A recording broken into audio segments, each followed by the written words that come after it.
You fire 6 shots or only 5? Well, to tell you the truth, in all this excitement, I've kind of lost track myself.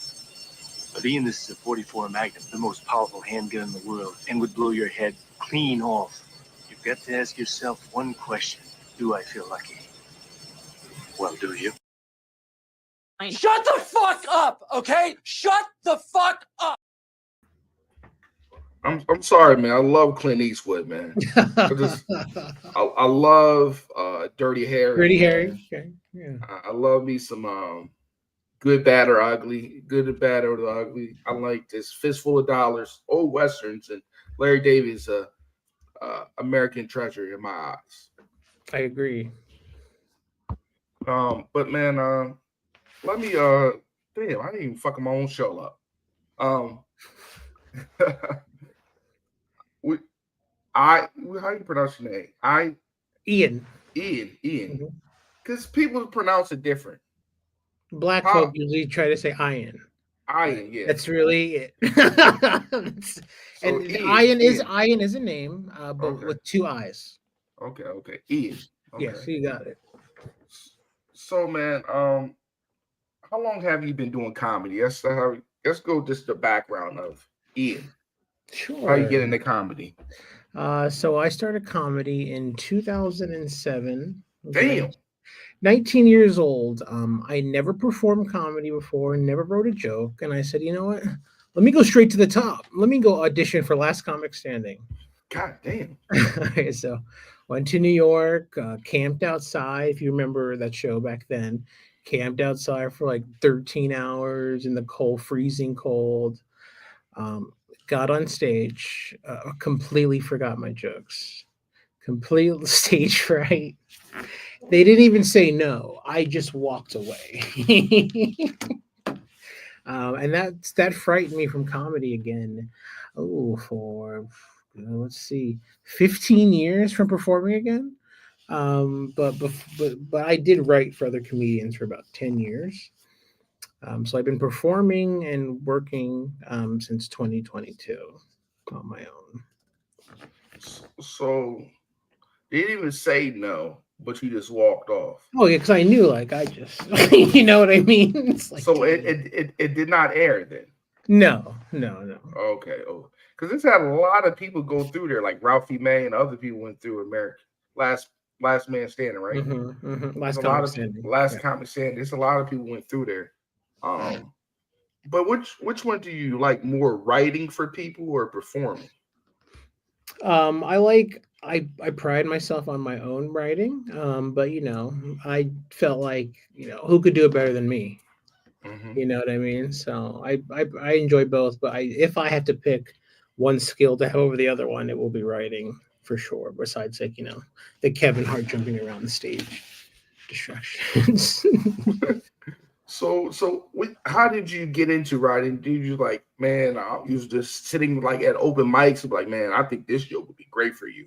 How did you get into writing for people? So I just put out ads and I just said, hey, I'm a comedian. I've been on Last Comic Standing before. No context, right? Yeah. But it's still the truth. And they hired me and, I proved myself in my own work. So sometimes you gotta, butter yourself up some for people to take a chance on you. Yeah, because I don't like the writing process. I like to perform. I know I'm still got a lot of stuff to work on, man, because I only got a year in. But I like the performing more than the writing, more than the open mics, because open mics I feel like they're the gym, of course, but you don't really get nothing out of them because it's other comedians there. It's normally not a lot of people that are fans of comedy that want to watch it, open mic. So oh no, I agree with you completely. I really don't. I only do open mics if I know there'll be people that are openly laugh, or if I can get a good video from it. That's really the clips. I feel like the clips. But man, so you say you just put an ad out and you say you showed your worth of writing. all the customers were like, nah, I think you should taper it more, or they're just taking the jokes you written, or that you kind of tailor to the comedian style, or you just give them what you had? No, I definitely tailor to their style. I watch whatever they already have out, ask them what they need, or if they have a specific joke they want me to punch up, I'll give them some variations of it. Okay. Yeah. So, man, how long did it take you to get to that DUI bit? Because I told you when I first heard it, I don't know. You know how you be on Facebook, Yeah. and you don't be knowing people, but their page is recommended to you, and it's crazy. Yeah. That's how I saw your page, and also I think you put something in the comments. But when I saw your page, I said, man, that's a crafty joke. Oh, thank you. That's the one with the breathalyzer, right? Is that the one you're talking about? Yeah. Yeah, that's based on actual truth. My 4-year-old son asking me what it was, telling me that, well, actually my mama actually puts her foot on the pedal. And then me in my head saying what I really wanted to tell him, like, you little shit. What do you just say, okay, daddy? No. So that's really where that joke came from. It's a real life situation. Do you feel like it's easier to write from real life than just come up with like a make-believe joke material? Oh yeah, totally. Like, people are always constantly worried about, oh my god, someone steals my joke. Oh no. I try to say I write things that no one can steal. So that's so things that are uniquely to me, that wouldn't sound right coming from you or someone else. You know what I mean? Wouldn't hit as well.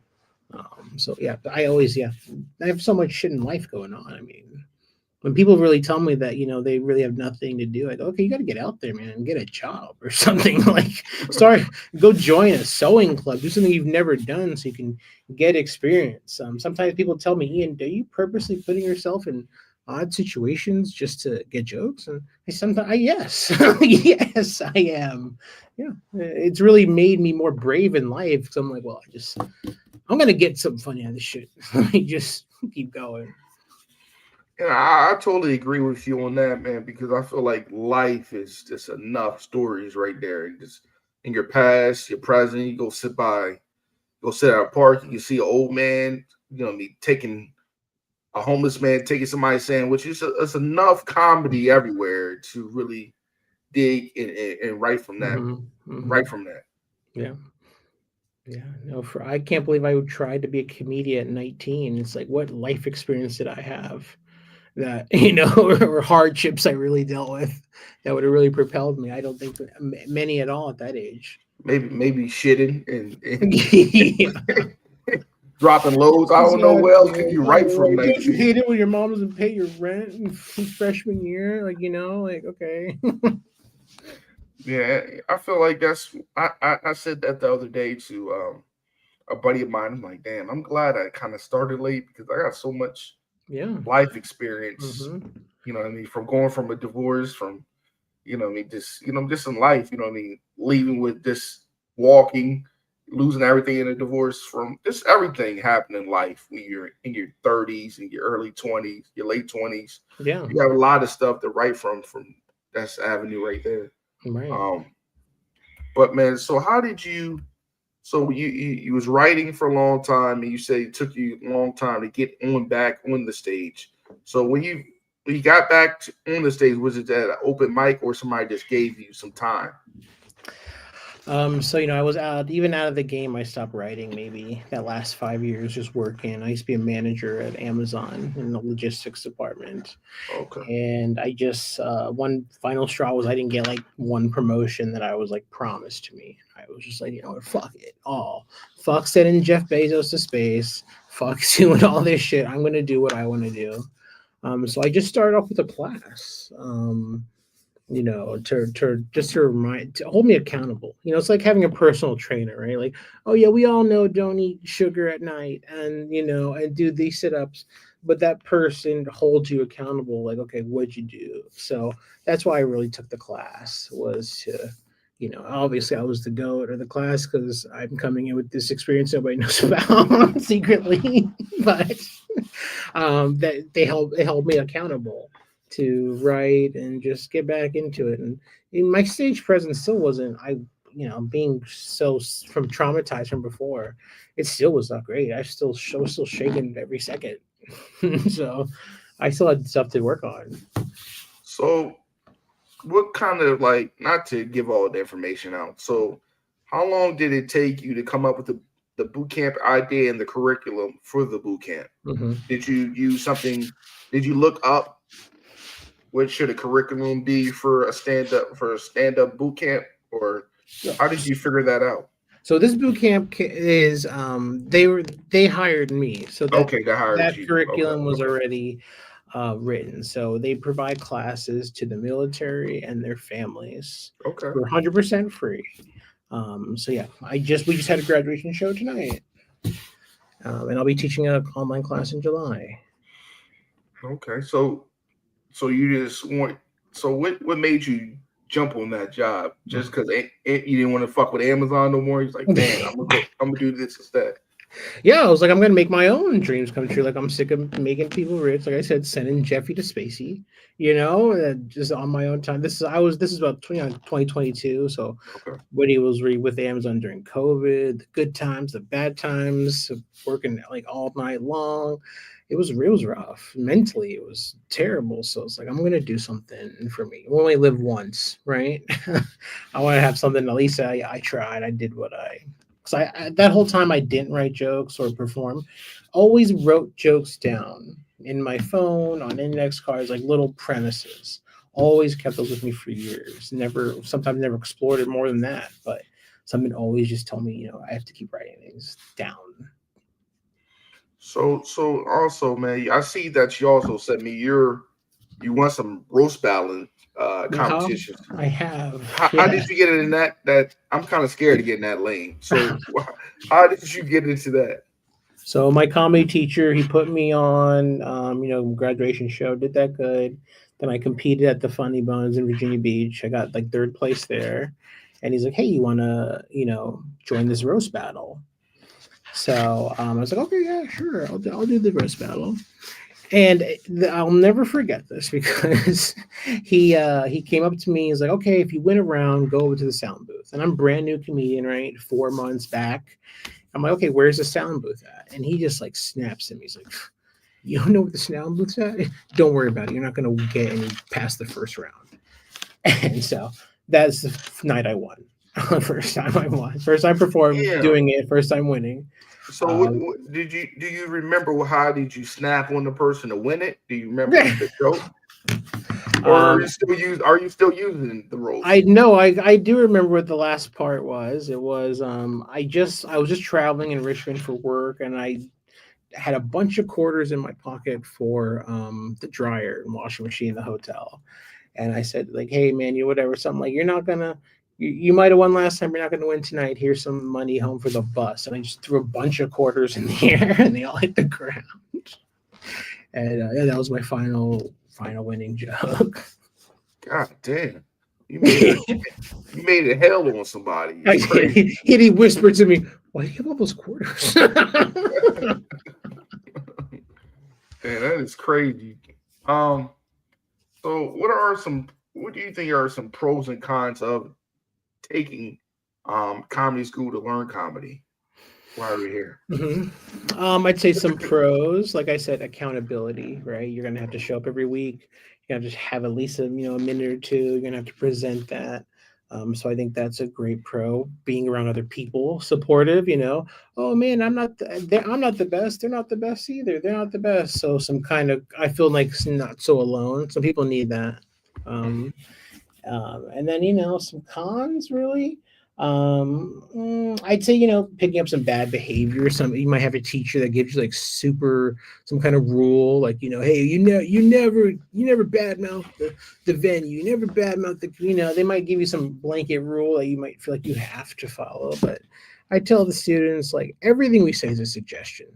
Everything I tell you is, hey, I want to do that. My teacher gave me some things I shouldn't do, and my graduation show, I did them, and they worked great, and I still do those today. But he told me don't do that. So it's just, just keeping that because after we're done with this class, we're comedians. This ain't improv. We're gonna eat you alive. We don't care about you or anyone else. We're trying to survive out here for ourselves. Yeah, man, and I guess that is like it's great to learn the structure of how to write the jokes. It's probably a great thing to get on because that is the early thing of. I feel like doing comedy is like being a chef. You gotta laugh at it first. And you gotta test it and try it. Let me rewrite it. Let me do it again. Let me try it in a different room. And I feel like that's the most challenging part of finding the funny out of everything and trying to figure it out. Oh yeah, no, I totally agree. Do I need to be animated on this part? Do I need to pause a little extra long on this part? It's a lot of thinking. Yeah, and you have to make it all look like you just came up with it. even though you've got to try to a little different tone, a little different delivery can make the biggest difference in a joke. So man, out of the boot camp and teaching people, have you had any success stories out of people saying thank you? I appreciate your suggestions and the curriculum of the boot camp. Have you had any success stories? I've nothing yet of anybody getting really big. Not big, but this making a little bit of sprinkles. Yeah, no, I definitely have had a student that they're actively still pursuing it. It just wasn't like a class, like, oh, I'm just doing this for public speaking. Because people say that, like, I'm just doing this to be a better salesman. No, they're actively like, okay, I'll be a comedian now. They're good enough to keep going. So hopefully this last class, there was at least 2 or 3 people in there that will keep on going. I actually just texted all of them at the end of the night, keep performing ! So yeah, I feel like when you break, you just forget about it. And I took one time, I took like 3 weeks off, and I was like, damn, I'm rusty. Like, even 3 weeks, sometimes you feel like you're rusty. Yeah, no, for real. I feel more confident when I do it more and during the week and stuff. Yeah. So, man, are you actively performing, or are you just? Yep, I'm actively performing. Okay. So I've quit my other 9-to-5 job. I currently work an overnight job, so I have time to write, perform. At night, I post all my clips and everything I can do now. And I'm telling everybody, this is my last real job. I'm manifesting it as this is my last real insurance job. There will not be me applying to anything else. It's either comedy or homelessness is what I'm going for. That's it. I mean, because we're honestly, everyone's so poor.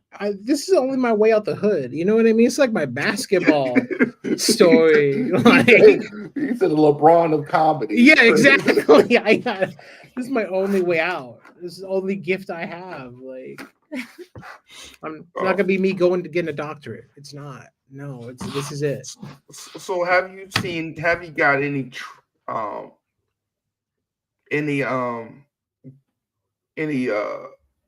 opinions off your clips? Have you get a lot of growth off your clips and seeing the numbers? And yeah, I just started posting my stuff on Flip. Have you heard of that? No, I never heard of Flip. It's like TikTok and Temu have had a baby. So you can post your own stuff and you can post reviews of products and stuff. So I've been doing that for 2 weeks. I've made more money on this in 2 weeks than I have probably on any of my TikTok videos.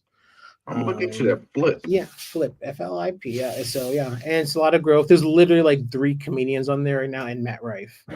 That's all I see. So I just post a bunch of stand up. And nobody's gonna undefeat that the baby face. Yeah, exactly. I downvote him just because I'm a hater. Because I'm like, come on, man, you have enough stuff. How do you feel about crowd work? So I only use crowd work when I'm lost in my own set and need to get back. I think some people do it great. I think it's getting too popular now where people are coming into audiences expecting crowd work. Like this is like the fucking circus or like, oh my God, pick me on the stage. So I think it's too much like that. But I see the benefits of it for sure, especially a way to connect to the crowd. Shit's getting boring. You got to wake people up, and that's a way to talk to someone. Yeah, I like it, but I don't think it should be for everybody. I Yeah. feel like it's a skill. You know what I mean? Mm-hmm. Just It sure like is. Steph Curry shooting them threes. I don't think Shaq can shoot them threes, or anybody else can shoot threes like Steph Curry. You know what I mean? Yeah. I feel like you got to have the material. You know what I mean? The materials. Nobody want to see an hour worth of crowd work. Yeah, I mean, people have put out a lot of crowd work albums now. I mean, they're okay. So is that something I want to do? No, it's not. I don't want any of my comedy. Well, this is why I'm doing stand up is versus improv. I like to be valued on my own merit. So if I throw random people in the crowd, that's more, more variables that I'll have to deal with versus me just talking and controlling. And I totally agree with you because you got to have the person engage. Mm-hmm. You know what I mean? And if they answer wrong, like, what are you going to do now? That's I've asked people. that's what I'm saying for the crowd work. A lot of people do it like I see it in a lot of open mics where people probably are a couple months in or barely new. I don't think you should be doing crowd work. You should work on the Yeah, material first. no, I agree. Like, why are you even doing that? You couldn't write anything, so you want to talk to your friend. Like, come on, your comedian friend's girlfriend who's sitting right next to him. Like, Jesus. And also, crowd work. Sometimes the crowd is not ready for that. And I've some asked people don't people like it. stuff, and they're like this. It's like, okay. Anyway, and because they freak out, like, oh my god, why are you talking to me? So how long does it take you? Like material, you got a lot of years in. How much material you got written right now? You think you could do an hour worth of written? You have an hour worth of material right now? Definitely. I definitely have an hour worth of it. Yeah, Okay. for sure. Woo! For sure. That's I'm good. ready. I'm ready. Like I said, I've been stacking these jokes for years. I just need a place to flesh them all out, And So you're in Virginia. yes, I'm in Hampton Roads area, Virginia Beach. Okay. Yeah, I have somebody in. I think he's either in Virginia Beach or Richmond or one of them. Mhm. My man Rome Davis, he's out there too. Oh yeah, I know. I saw like we had a mutual friend. Yeah, Yeah, he's around here. He's in Virginia Beach yeah, area. that's my guy. That's my guy. I had him on my podcast. He's really good. I enjoy Rome. So man, so how is I know he said the Virginia scene is a little different. Mm-hmm. I'm currently in like the DMV. I do a lot of stuff in Harford County, and I'm trying to get into Baltimore. Mm-hmm. How's the Virginia comedy scene in your point of view? I'd say Virginia Beach, Hampton Roads area is very different than Richmond, area. Our area down here, it is like very niche, very, Like an edgy kind of no, feel? no, I wouldn't say that. It's kind of cookie cutter, It's not very. You're not gonna see like underground comedians. You're not gonna see a lot of different voices. You know what I mean? It's like these are the black shows over here. This is the white shit over Okay. here, and maybe you'll get some a little bit of gay stuff over there, and that's that. And that is all we have here. All right, you're not in one of these three things. You better go to Richmond. A lot of people tell me, and they love you in Richmond. You need to go to Richmond. You go to San Diego. So it's like I said, man, I'm trying to work my way out the hood and get out, to where people can really see me shine. So what are you? How are you? That's why I've been asking a lot of people because the networking thing in comedy is the most difficult part to get the opportunity. So what are some ways are you putting yourself out there to get booked or get the opportunities? Just reaching out. So Social media. I haven't done that yet. Okay. It's really the clips. the clips I've been posting. People will comment, I seen you, I saw you over there. Can you do this? Are you free this day? That's where I really have gotten anything. I've not really emailed clubs or anything like that. Cold email and not. Was this the 80s? You know, I mean, there's people that are doing that, but it's like, I don't want to be disappointed. Life's disappointing enough. I know you're not going to fucking email from nobody with my 1,500 followers on TikTok. Like, you know. And I feel like that the thing about it is with this comedy thing, and I see the same lineups month to month. I'm like, damn. Like, how many times do I want to see Baby back over here? You know what I mean? Like, how many times, right. like, you know what I mean? Like, I feel like the promoters, like I said this all the time, the buddy system of, because somebody got a show over there, Ian got a show over here, I got to put him on my show. And that messes up the game. I'm not saying give somebody an hour's special or anything, a Netflix special, but give the opportunities if you find somebody funny. You know what I mean? Right. Nobody asking for $1,800 for no guest spot or, you know what I mean? Or a feature spot. So. Yeah, no, one of our comedy clubs here in Newport News, Kazi's, they've finally like opened up to just auditioning for hosts for the first time ever. So I'll be auditioning on the first, but before that, it was friend of friend of friend, a friend of friend of friend of friend of friend of friend of host. It's like, oh well, I'm not friends with anybody, so how am I gonna ever get in? So and like I'm the type of guy. I got a family. I don't got the time to go to 7 open mics. I don't have the time to do that plus work. So that's the con for me at my age and having a family. I can't do 7 mics. No, I agree. I don't want to either. You know what I mean? Like same guys and saying the same dick jokes, you know, and there's no real audience there. Like, why not just do it in front of my mirror? Honestly, I have a mic. I used to have an open mic. I got a speaker. I got a microphone in my garage. If no one's going to be listening, you know what I mean? I have a more chance of someone listening to my clip online, right, and reacting to that with a like or a comment or ignoring it versus the same 8 comedians I see in the bowling alley on Monday. Yeah, that's very true, man. That's very true, and it's like that's the crazy part, man. I feel like the clips right now is the best way you can get some steam. A motherfucker see you got 1 million views or 1 million or 100 likes. I'm like, oh my god. Hey, you think you could do this spot right here? I think that's how it's gonna go nowadays, man. Like you said, it's not 1985. Right. But Ian, what are some comedians that influenced you early on in the game, or you watch? You know what I mean? Sure.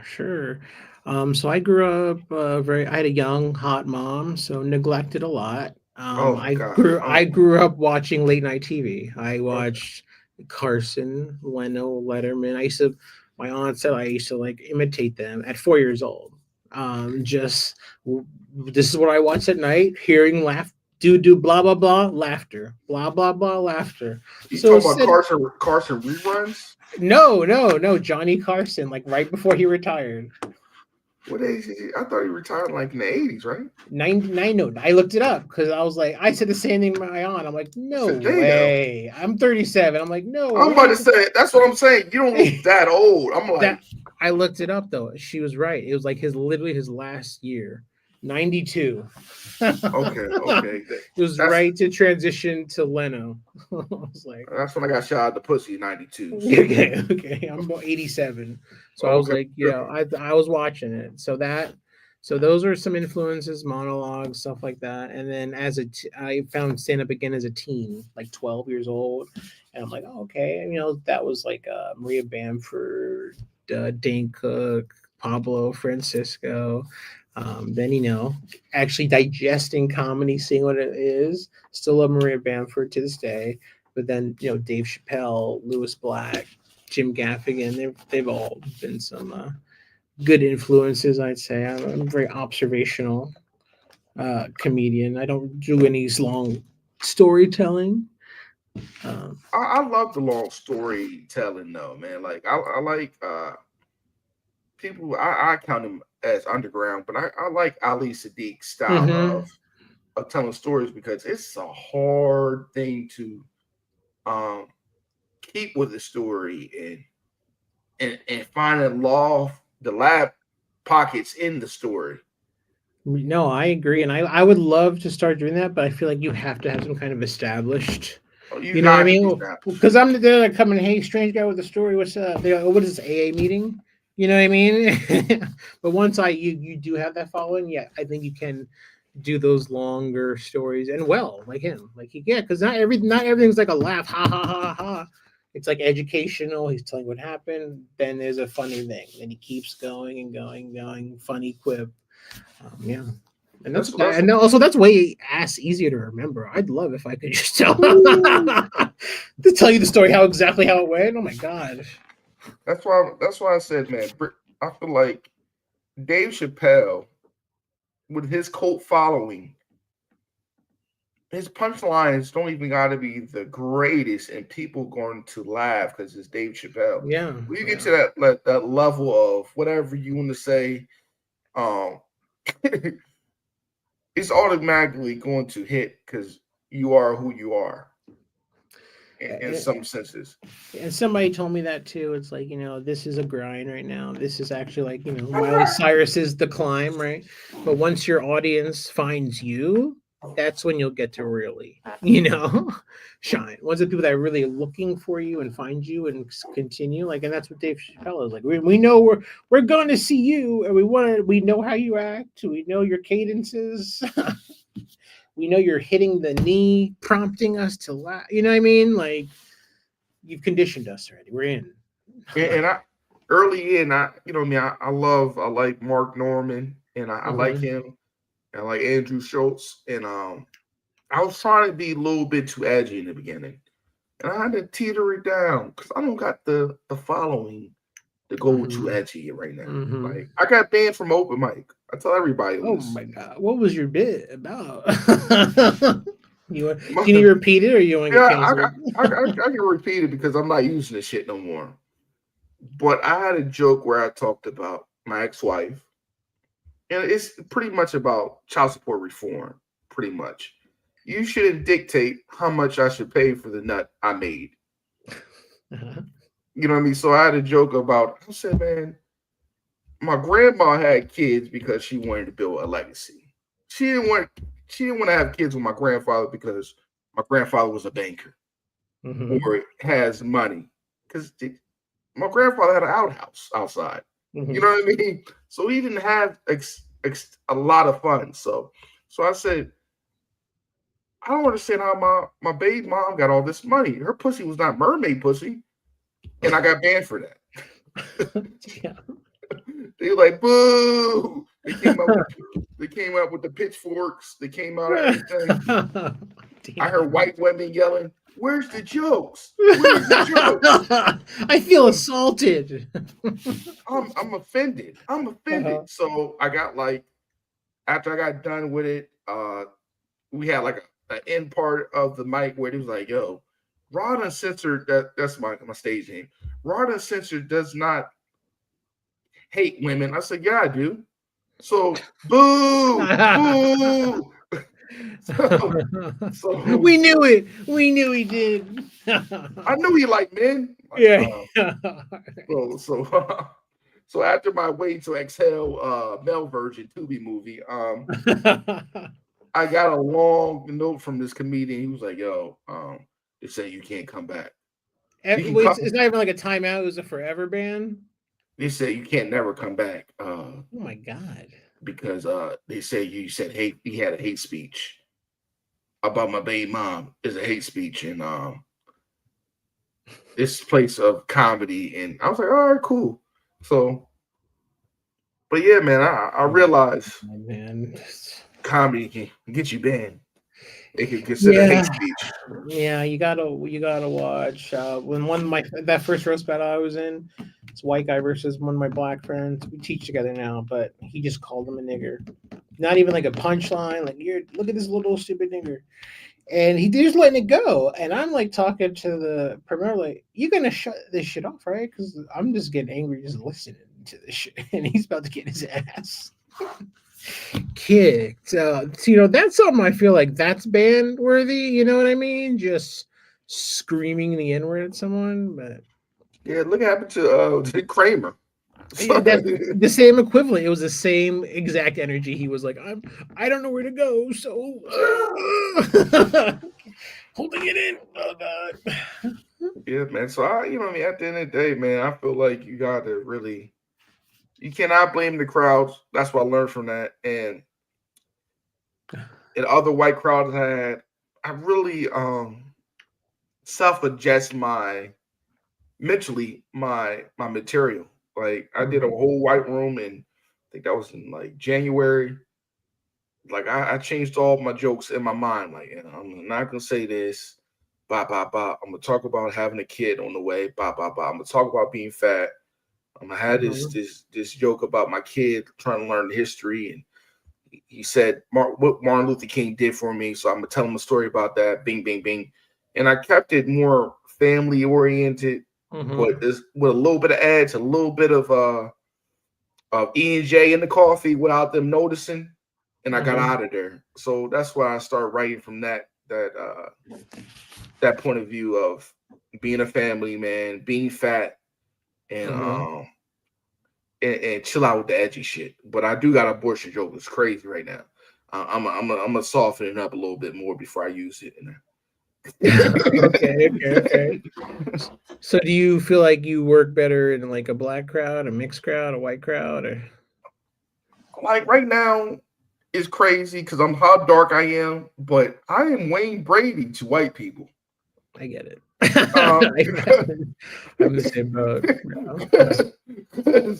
But when I go into black rooms, I feel like black people are scared to laugh, right? On some of my stuff, because I had a joke where I said black people love to run to God when they can easily self-reflect on themselves and fix it by themselves. And black people accountability when it comes to dating, people go to Jesus to find them a man, but Jesus saves souls, not holes, right? To a black crowd. Yeah, you're getting some on that. Like, But it's the truth. Like, it's a lot of people who be like, damn, Jesus. Why my rent is not? My rent is due. Help me out. If you didn't spend your money on them Jordans, you got your rent money. So with them kind of jokes, I'm still trying to tailor material for the black crowd. But yeah, the white people love me like Wayne Brady, right now. Listen, I just did very well in my first black room the other day. And I was so scared that person before me, I was closing out the show, the person before me got booed off. It's like, oh my fucking, I'm like shaking in my fucking boots. But I did fine. But yeah, you gotta keep it light. I feel like you gotta rap like, I feel like when you do a black room, you gotta rap like if it was like a rap metaphor, you gotta be like 21 Savage. You cannot be Common or Kendrick Lamar. Oh yeah, we don't want that smart shit. Or Tablee, Khalid. Get your Erykah Badu head ass out of here. Or Mos Def. You can't be trying to tell jokes like that. I agree. I agree. You gotta talk about you being broke. You gotta talk about struggle. Listen, the black experience. The black experience. You gotta tap into that real hard if you want to. Listen, I went with like, I ain't got no daddies, baby. Ha ha ha. Like, oh shit, I ain't got no dad. We're related. We're tuned in. You went to jail how many times? Okay, now this is what we want to hear. Or I hate the person that do like impressions or the super hyper comedian. The one motherfucker be falling on the floor like a tumbleweed. I don't want to go after him. I agree. I'm gonna say something about it. Like, you're not gonna get that from me. Or they have some weird, crazy nickname. Like, oh, this is Milk Boy. It's like, what? The super person they're going to do all the extra tumbleweed stuff. Yeah, like, nah. or the guitar guy. The guitar guy's undefeated. Anybody with a guitar, I'm scared of.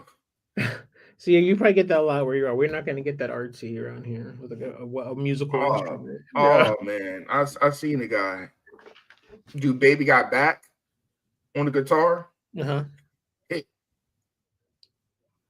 Hit. You know what I mean? Was he just doing it slow, adding his own lyrics? Like, what was the bit? No, he was doing "Baby Got Back" and he added little jokes to it. Then he go back to it, and it hit. I bet it did. So nice and light. Nice and light, and got out of there, man. But and I told people, man, like the competition game is. I don't like doing the competitions because it's a lot of politics when it comes to bringers. What's your thoughts about that before we get out of here? And what's your thoughts about the bringer comedy competitions? So I realized that the one that we do over here locally, when I got third place and then didn't place, or I saw someone that did amazing and didn't win, I'm like, okay, this is a rigged game. Then I could see like, oh, the friends of the friends of the friends are winning now. Oh, okay. So I literally stopped going, and I just told people I've won already. I beat it. I just like, no, you didn't. I'm like, in my head, because there's no way I'm actually going to. So I've graduated. I'm done with that. So yeah, I'm not gonna waste my people, on a rigged game. Hey, come on out. I know this club sucks. Your ass is gonna hurt in 20 minutes. You don't want to be. It's hot, but come out for me and you'll see me lose to someone that's less funny than me. Why the fuck would they want to come to that? It is hard to compete with the Amy Schulers and the Whitney Cummings, the real slender, the slender white girls telling jokes. They gonna win. I'm sorry, they gonna win the crowd. I don't care if they talk about this breaking the nail, not knowing how to change the tire. You're gonna lose that battle. Yeah.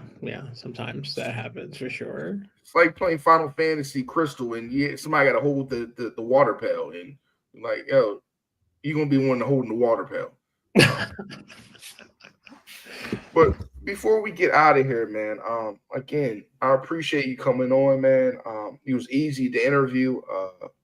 I'm glad you didn't ask for $500 to do the interview, because a lot of comedians be like, yo, thank you. You gotta have a $500 deposit from me. Right, right. But can you give the people your social medias and stuff like that, how they can reach you? And I'm gonna look into that flip you was talking about. Thank you. So I'm Ian Brice 3000 on all platforms. Please also check out my podcast, Under the Tree, The Murder of Shellie Carson, where I try to solve the murder of one of my classmates. It's been a cold case for almost 20 years. Season 2 will be coming out pretty soon. Murder in Virginia Beach. Yeah. And her name was what? Shellie Carson. Shellie. Mm-hmm. I gotta look this up, man. Under the Tree, Murder of Shellie Carson. Under the Tree. Is it on YouTube? It's on YouTube. I'm on all platforms. YouTube, Spotify. I'm gonna look that up, man. I love that shit, man. Please do. It's close to my heart, Damn, man. I gotta get a drink now, because that shit's crazy. Well, I'll tell you a sneak peek for season 2. This person, she was adopted. Both her parents are dead. She was adopted by older people. I just got a call 4 days ago from her biological mom that said, "How can I help?" So that's going to be the start of my first episode of season 2. Is her bio mom. Damn. So is this podcast getting some traction? I mean, it's doing okay. I had to take a break from it because I had a shitty job from DUI October to about a month and a half ago. So it kind of died right there. I just said, fuck it, we're going to season 2. But it was doing really, really well when I was consistent with it. Under the Tree. I'm going to look this up, man. I'm going to start the one episode because I got like an hour and some change to look up stuff. So, man. Please, and message me what you think about it. All right, I'm going to message you, man. I appreciate you giving me your time, man, because I know everybody – Sunday is like the last day before everybody got to go to work. So again, man, I appreciate you coming on. And thanks for asking me. Appreciate that. people go follow him on his social media and check his podcast out. It's hard to do podcasts. I understand. Sure is. All right. Thank you so All much. right, man. You have a good one. You too. Take care.